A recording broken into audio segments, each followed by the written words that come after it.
I'll never forget the morning I drove out to my quiet lake cabin lot, expecting to hear nothing but the wind through the pines and the soft lapping of water against the shore. Instead, I found an oversized RV parked smack in the middle of my property, as if someone had decided my land was their personal campsite.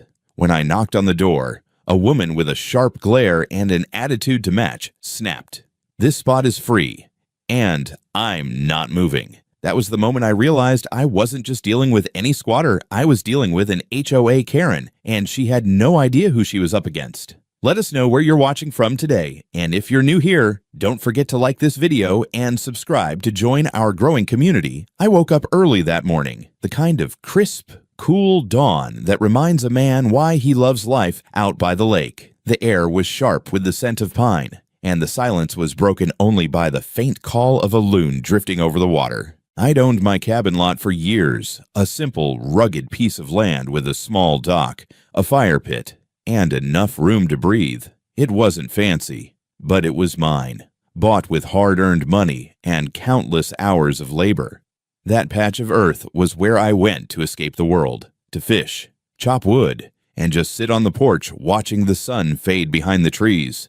That morning, I brewed myself a cup of black coffee, threw my tool belt in the back of my pickup, and set off with plans to patch the dock.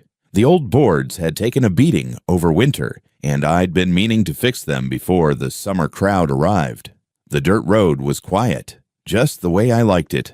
The rising sun cut through the trees, scattering golden light across the hood of my truck, but the moment I turned onto the narrow path that led to my property, I slammed the brakes so hard my coffee spilled across the seat. There, right in the middle of my lot, sat a massive white RV. Not parked politely off to the side, not even remotely temporary, it was angled like someone had claimed the whole property. Lawn chairs and a folding table were set up by the fire pit. A portable grill stood smoking with fresh food, and a clothesline sagged between two pine trees with laundry flapping in the breeze. For a moment, I thought I'd taken a wrong turn. Maybe this wasn't my lot. But as I looked around, I saw my dock, my old wooden sign, and the metal gate I'd installed myself. No, this was my land, and some stranger was squatting on it like it belonged to them. I parked my truck on the road, grabbed my hat, and strode toward the RV. My boots crunched over the gravel, and I knocked firmly on the metal door.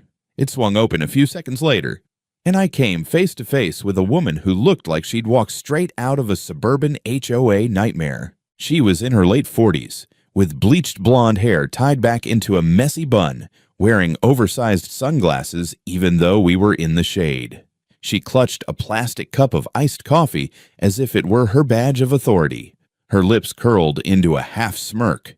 "Yes," she said, tilting her head, her voice dripping with annoyance. "Morning," I began, keeping my tone measured. "This is private property. I think you may have parked here by mistake. I own this lot, and I need you to move your RV." Her smirk grew wider. "Oh, I'm not moving." I stared at her, waiting for a laugh or some sign that she was joking. None came. "I'm sorry." "What, you heard me," she replied with a casual shrug. "This spot is open for community use. The HOA says we're allowed to park on any empty lot around here. If you have a problem, take it up with them." I took a slow breath, my hands tightening into fists at my sides. "I don't care what the HOA told you. This land is not common property, it's mine.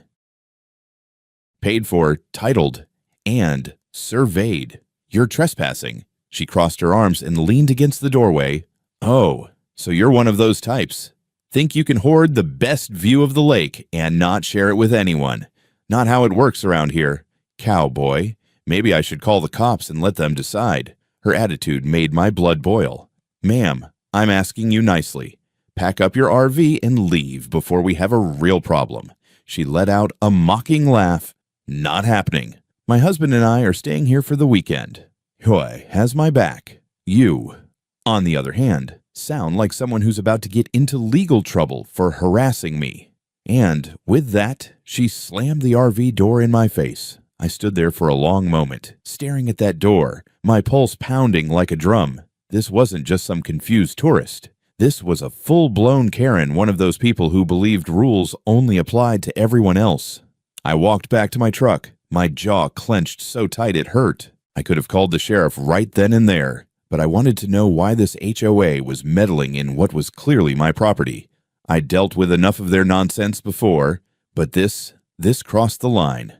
As I sat in my cab, I watched her strut around my land like she owned it, dragging another lawn chair closer to my dock just to make a point. My fingers tightened on the steering wheel, the leather creaking under my grip. That was when I made up my mind. I wasn't going to let this slide. If this woman thought she could park her RV on my land and hide behind some flimsy HOA excuse, she was in for a rude awakening. But first, I needed answers, real, legal answers, and I was going to get them. I didn't waste any time that morning. After watching her parade around my property like she owned it, I threw my truck into gear and drove straight to the nearby HOA office. The sun was barely over the treetops, but I was already boiling with frustration. I wasn't about to let some entitled stranger trample over my rights, especially on the land I'd poured my sweat and savings into. The HOA office was in a small building near the entrance of the lakeside community, with a big sign that read, Lakeview Estates HOA. The lady at the front desk, a woman in her 60s with sharp glasses and an overly sweet smile, looked up as I walked in. "Can I help you?" she asked. "Yeah," I said, planting my palms on the counter. "I need to know why there's an RV parked on my private lot, and why someone told them they have a right to be there." She raised her eyebrows like I'd just accused her of stealing silverware. "Sir, if you're referring to the temporary use policy, it applies to unclaimed spaces. This isn't an unclaimed space," I cut in, my voice rising despite myself. "Lot 47 down by the water. That's mine. Paid in full. I've got the deed to prove it." Her smile wavered, but she tried to keep her composure. "Well, I'm not sure what arrangement was made, but you'll need to speak with the board if you have a dispute. Trust me, I'll speak with them," I said, turning on my heel. "And if they don't fix this, the sheriff will—" By the time I got back to my lot, the woman Karen, as I'd started calling her in my head, was sitting in a lawn chair, sipping her iced coffee like nothing was wrong. Her RV door was propped open, and I could hear music playing faintly from inside. I parked my truck at the edge of the lot, got out, and walked straight toward her. "Ma'am," I said, my voice calm but firm, "I've just come from the HOA office. You're trespassing, and you need to move your RV now." She glanced at me over her sunglasses, her smirk returning like a bad habit. "Oh, so you went crying to the HOA. That's cute. I told you they said I can stay here. I'm not moving just because you got your feelings hurt." My patience was wearing thin. Let me make this clear. This is private property. You don't have permission to be here, and the HOA doesn't have the authority to give you permission. I'm asking you one last time, pack up and leave. She set her coffee down and stood up slowly, squaring her shoulders.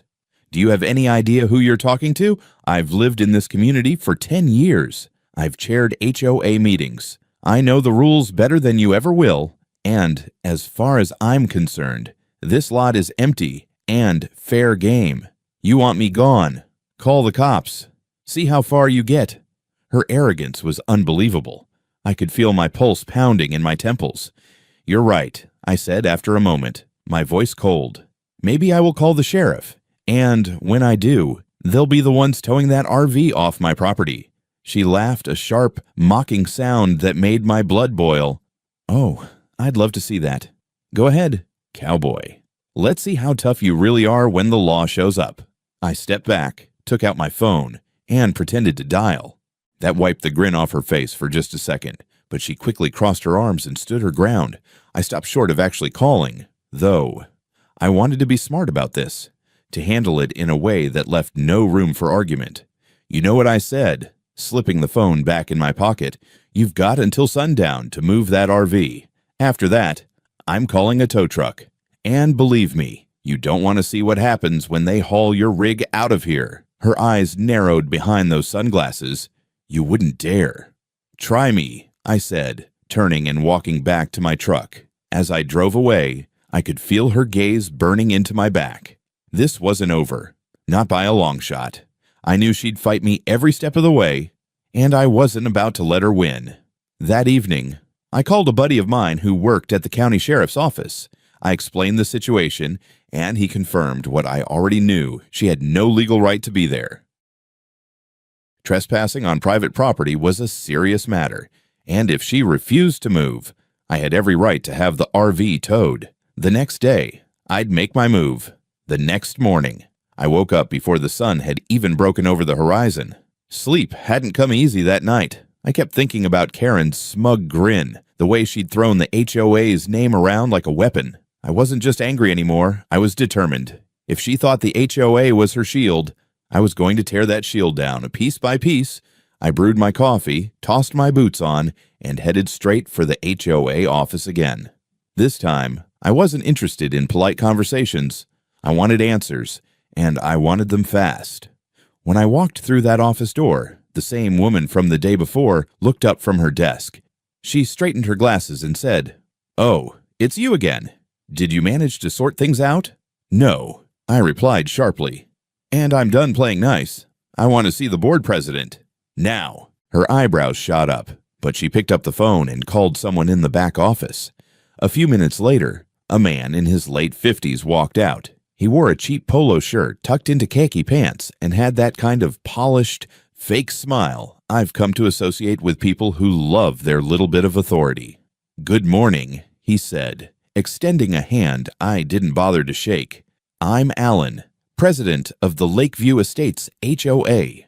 What seems to be the problem?" "The problem," I said, stepping closer, "is that one of your residents is parked on my private property and refuses to leave. She claims you gave her permission." Alan tilted his head and clasped his hands together. "Well, technically, our community guidelines allow residents to make use of open lots for temporary recreational purposes." I cut him off, my voice low but firm. "Open lots, not owned lots. Mine isn't open. I have the title and deed to prove it.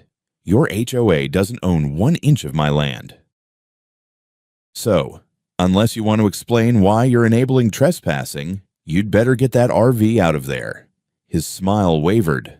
"Now, let's not get heated. I'm sure this can be resolved. The HOA's goal is to maintain harmony." "Don't give me that line," I snapped. "Your idea of harmony is letting some entitled woman squat on my property. I'm done talking.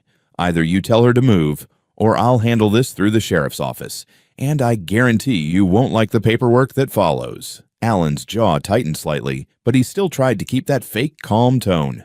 "Perhaps we should review the documents and see what I'll save you the trouble," I said, pulling a folded copy of my land survey from my back pocket. "Here's the survey. Here's the deed. Both say my name, not yours. So explain to me why your HOA is meddling in my affairs." For a moment, he had no answer. He cleared his throat and said, "I'll speak with her. Perhaps there's been a misunderstanding."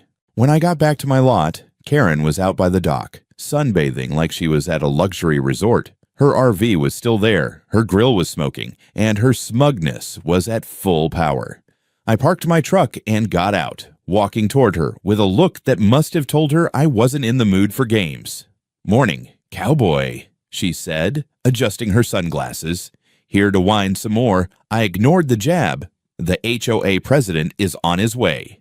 He's going to explain to you that you're trespassing, and you're going to move your RV before I have it towed." She laughed, shaking her head. "Oh, Alan, he's a sweetheart. He won't side with you. He knows I have a right to be here. You're about to find out just how wrong you are," I said. 20 minutes later, Alan's SUV pulled up. He stepped out, smoothing his polo shirt like he was preparing for a debate. "Karen," he called out, trying his best to sound friendly. "Could we have a quick chat?" She hopped up, all smiles now. Alan, perfect timing. This guy's been harassing me, saying I'm trespassing on his property. Can you believe that Alan shot me a quick glance, then cleared his throat? "Karen, I've reviewed the situation, and, well, it seems this lot does belong to him." Her smile vanished. "What? No, that's not possible." "The HOA," said Alan, raised his hands. "The HOA doesn't have authority over privately owned lots. Karen, if he owns it, We can't allow you to stay here without his permission." For the first time, I saw a flicker of doubt in her eyes. You're kidding me." "I'm afraid not," Alan said gently. "You need to move your RV today." Karen turned to me, her face flushed with anger. "You set this up. You think you're so clever." I folded my arms. "No, ma'am. I just know my rights. Now, are you moving it? Or do I make the call?" She glared at me like she wanted to burn a hole through my chest, but she didn't answer. As Alan left, he muttered something about keeping the peace, but I knew this wasn't over. Karen wasn't the type to give up easily. She stormed back into her RV, slamming the door so hard it rattled the frame. I stood there for a moment, staring at that RV, knowing she was stewing inside, probably plotting her next move. That's when I realized something. If I didn't take the next step, she'd find another excuse to stay. I pulled out my phone and dialed a tow truck. I knew dealing with Karen wasn't just about telling her to leave. It was about shutting down every excuse she might try to throw my way. People like her thrive on bluffing and intimidation, but once you put the law in front of them, their bravado tends to collapse. The moment I got home that evening, I spread every property document I owned across my kitchen table. There it was, my deed, my property tax records, and the survey map clearly marking my lot. I'd even found the letter from the county clerk I'd received when I bought the land years ago. Every line of ink told the same story. This land was mine, not the HOA's. But I didn't stop there. I called up my lawyer, an old friend named Mark, who had handled my property purchase. Mark was a straight shooter, the kind of guy who didn't like wasting time on nonsense. "Sounds like you've got a classic trespassing case," Mark said after I explained the situation. "The HOA has no authority over your land. If she doesn't leave voluntarily, we can serve her with a written notice. And after that, it's just a matter of calling law enforcement." "That's what I figured," I said, "but I want to make sure she can't twist the rules. She keeps throwing the HOA in my face like there's some kind of government agency." Mark chuckled. "The HOA's power only extends to properties that are actually part of their association. You said you bought the lot before the HOA was formed." "Exactly. It's an old lot that's been grandfathered in. I've never signed a single paper with them. Then they don't have a leg to stand on. If you want, I can draft a letter tonight that spells it out. Legal and clear." You hand that to her. "And if she still refuses to leave, we'll call the sheriff together." "Do it," I said without hesitation. The next day, I returned to the lake, armed with a folder of documents and a determination that could cut through steel. As I pulled up, I saw Karen sitting on her RV steps, sipping another oversized iced coffee, like she was waiting for me. Well, she said with a grin that was equal parts smug and daring. "Back to bother me again? Let me guess. You've got more fake paperwork to show off." I stepped out of the truck and walked straight up to her, holding the folder under my arm. "No fake paperwork here. This is the deed to the land you're sitting on. And this," I tapped the front page, "is a legal notice drafted by my attorney. You've got 24 hours to move your RV before law enforcement steps in." Her smile faltered just slightly, but she crossed her arms, doubling down on the attitude. "Oh, please. Lawyers, sheriffs, do you really think I'm scared? HOA says I can be here." I handed her a copy of the property survey, pointing to the boundaries, clearly marked in black ink. "Read this. Karen, see that line? That's the edge of my property. And here's the kicker, you're not just trespassing. You're parked in a way that blocks the fire lane, which means when I call the sheriff, they'll have plenty of reasons to tow your rig on the spot." Her face flushed red, but I could see the uncertainty creeping in. She stood up, towering over me on the RV steps. "You're bluffing.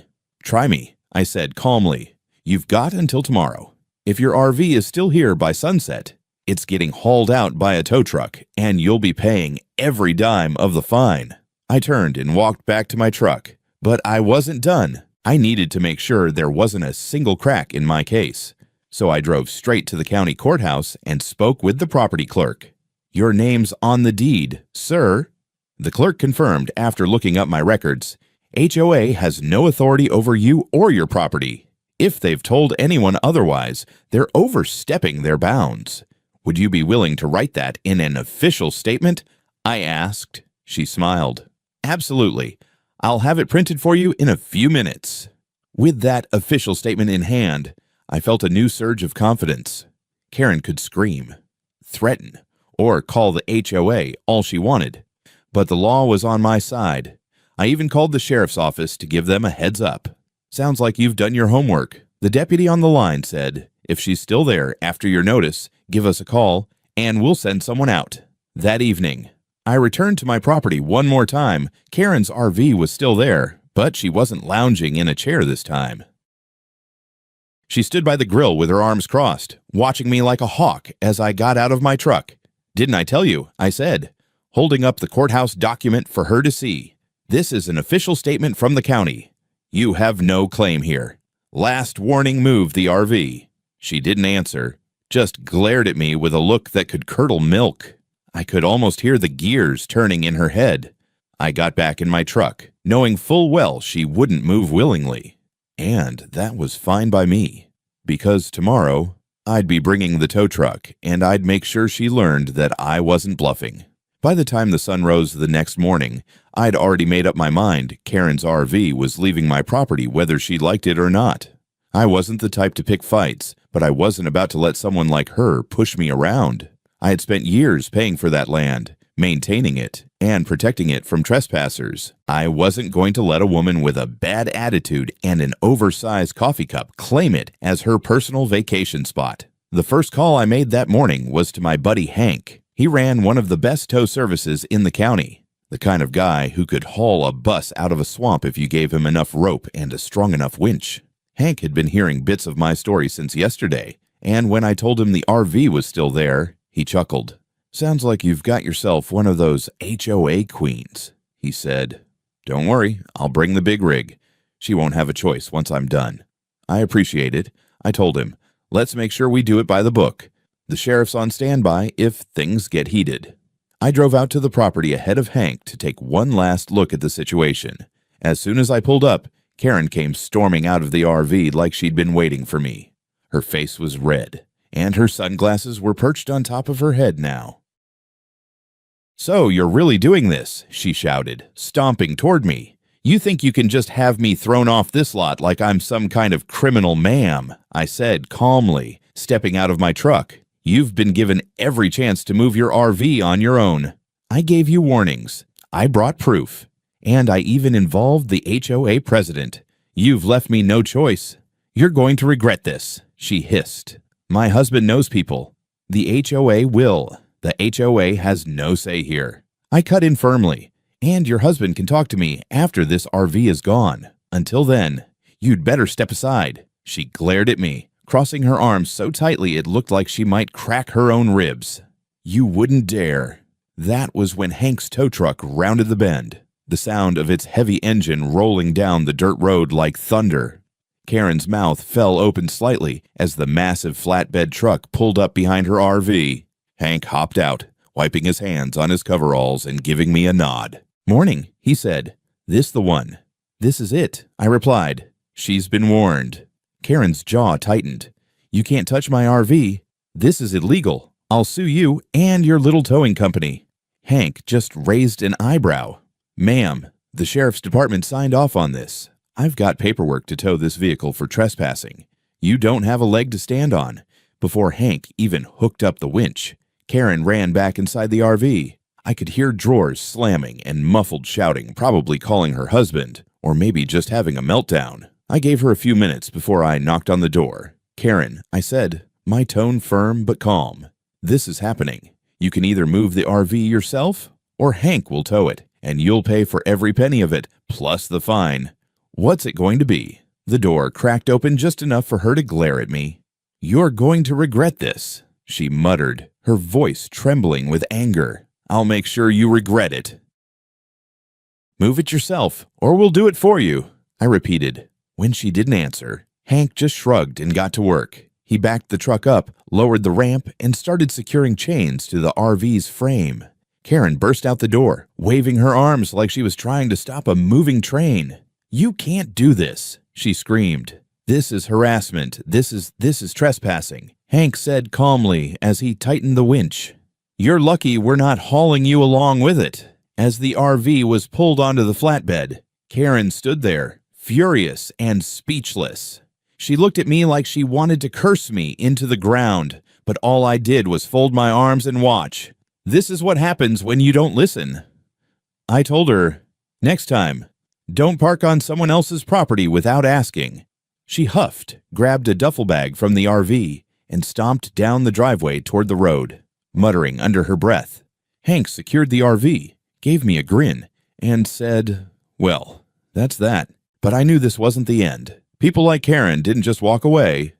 And sure enough, as Hank drove off with her RV, I saw her pacing near the edge of the property, phone pressed to her ear, likely calling every HOA member in half the county to complain.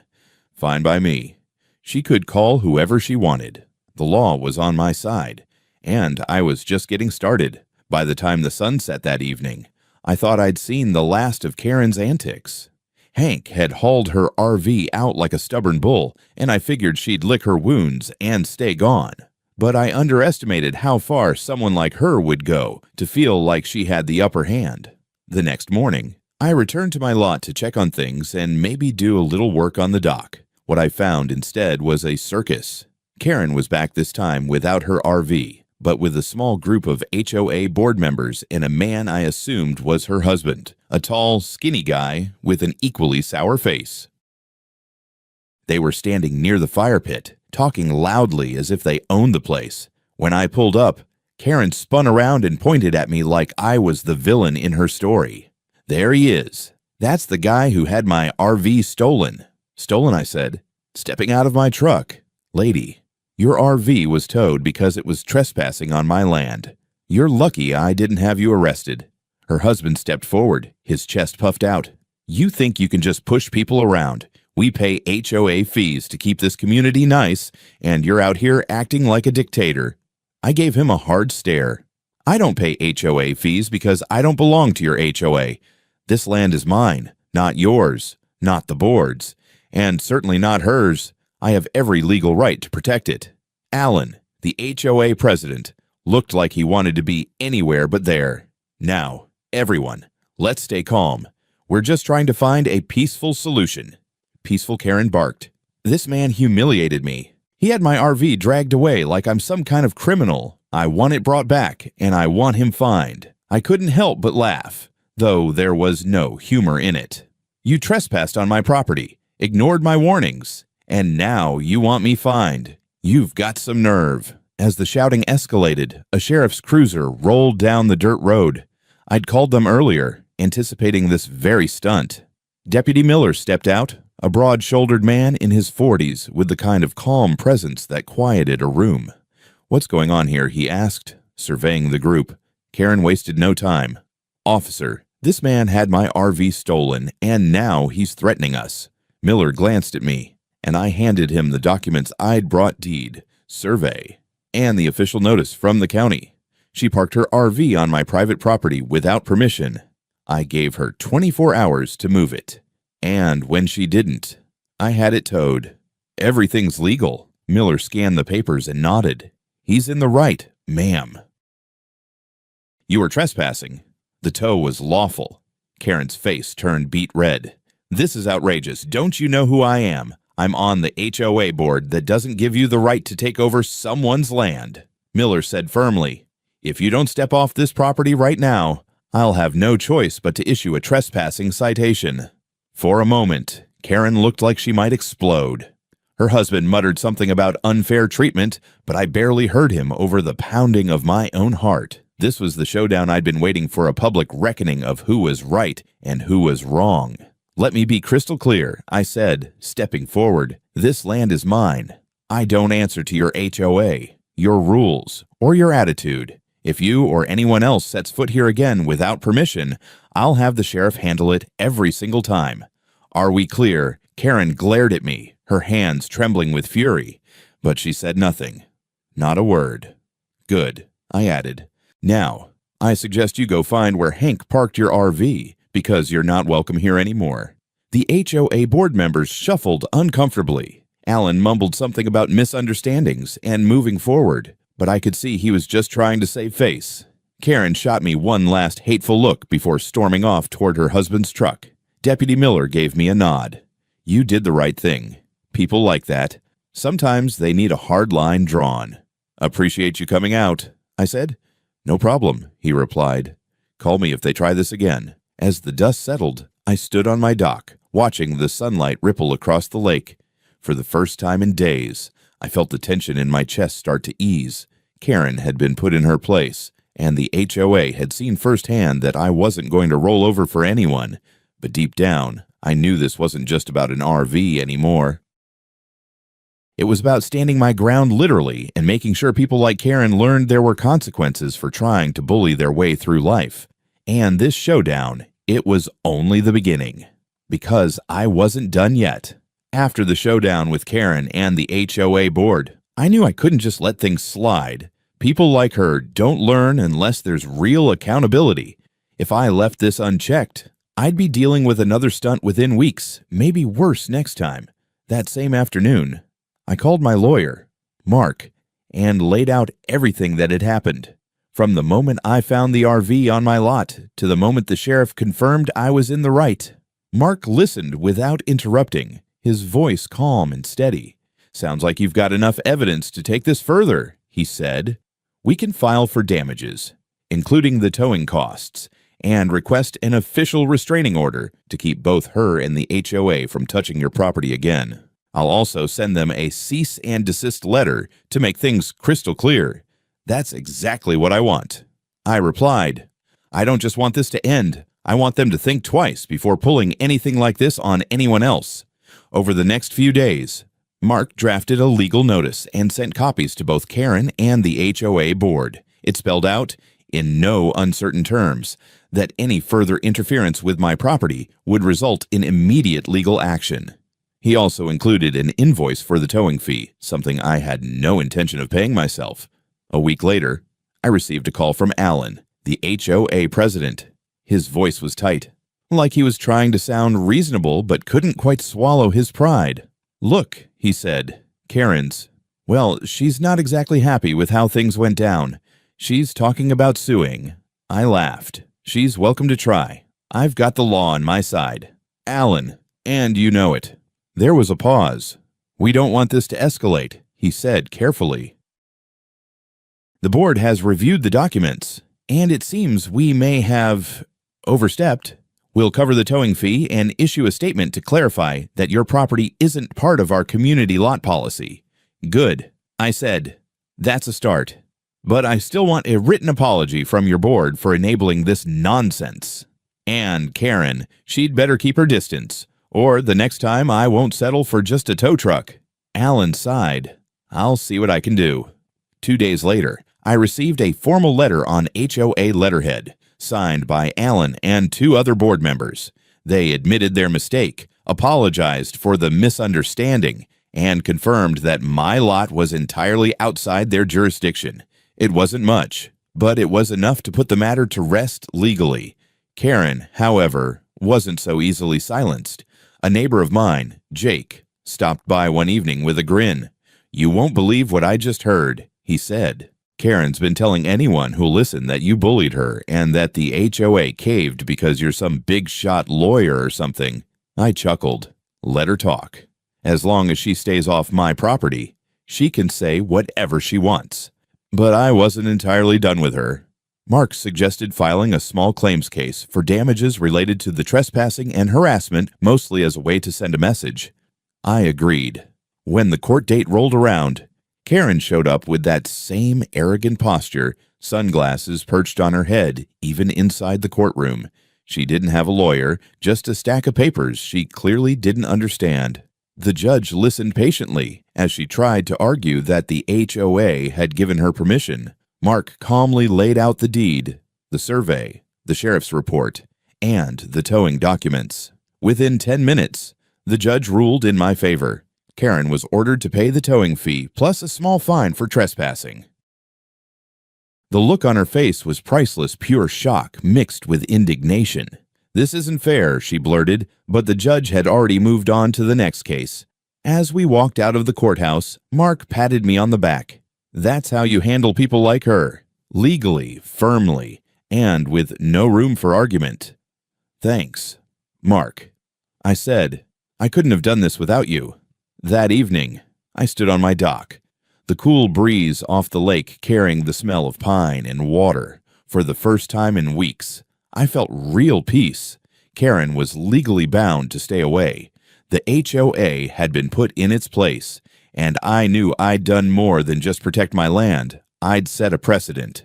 No one would mess with me or my cabin lot again. The morning after the court ruling, I drove back to the lake with a sense of finality I hadn't felt in weeks.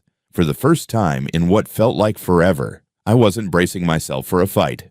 The road to the cabin was quiet, the early sunlight filtering through the pines and casting golden streaks across the dirt. It was the kind of peaceful drive I'd been missing since Karen barged into my life. When I pulled onto my lot, it was exactly the way I wanted it, empty, still and mine. No RV, no folding chairs cluttering the view, no smug face waiting to greet me with another argument. Just the sound of the water lapping gently against the dock and a pair of ducks floating lazily near the shore. I got out of my truck and stood there for a while, taking it all in. There's something about winning a fight for what's right that feels better than any victory you can buy. This wasn't just about a piece of land. It was about standing up for myself, for what I worked for, and for the principle that bullies don't get to win just because they're loud. Later that day, I walked around the property, checking every corner, every post, and every line of the fence. I tightened the gate latch, swept off the dock, and stacked a fresh pile of firewood near the fire pit. It felt good to put my hands back to work on something productive rather than fighting someone else's ignorance. Jake, my neighbor, stopped by in the afternoon.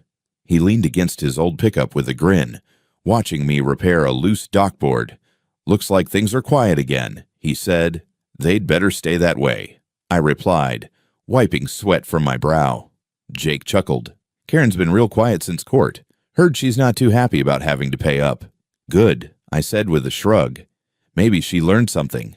"Doubt it," Jake said, laughing. "But she sure won't mess with you anymore. Word's gotten around you're not someone to cross." That night, I lit a small fire in the pit and sat on the old wooden chair I'd built years ago. The stars were coming out one by one, their reflections glimmering on the lake like scattered diamonds. I poured myself a cup of coffee, the way I always do when I need to think. I thought about everything that had happened, the trespassing, the shouting matches, the tow truck, and the courtroom showdown. It would have been easy to back down, to let her and the HOA walk all over me just to avoid the stress. But deep down, I knew I'd never forgive myself if I had. Sometimes you've got to stand your ground, even when it means getting your hands dirty.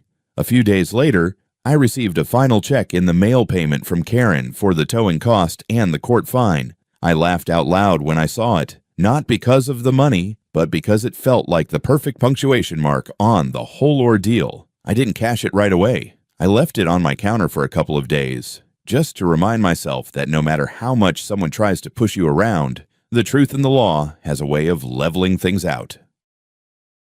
With the drama behind me, I spent the weekend doing what I'd planned weeks ago, fixing the dock, fishing off the shore, and just enjoying the quiet. There's a certain peace that only comes from knowing your land is truly yours, free from interference and nonsense. As the sun set over the lake, I leaned back against the old railing, the wood warm from the day's heat. I could hear the wind whispering through the pines, the water gently kissing the shore. It was exactly how I'd pictured it when I first bought this place, an escape from the chaos of the world. Looking back on it all, I realized something important. The fight with Karen wasn't just about property lines or HOA rules. It was about respect. People like her think they can bulldoze through life, taking whatever they want because no one stops them. Well, I stopped her, and I'd do it again if I had to. This whole experience reminded me that sometimes doing the right thing isn't easy, but it's worth it. If you've ever dealt with someone trying to push you around, whether it's a neighbor, an HOA, or anyone else, don't be afraid to stand your ground. Justice has a way of finding those who fight for it. If you enjoyed this story and want to hear more tales of real-life standoffs and hard-earned victories, consider subscribing to the channel. You never know, the next story might just inspire you to take a stand of your own.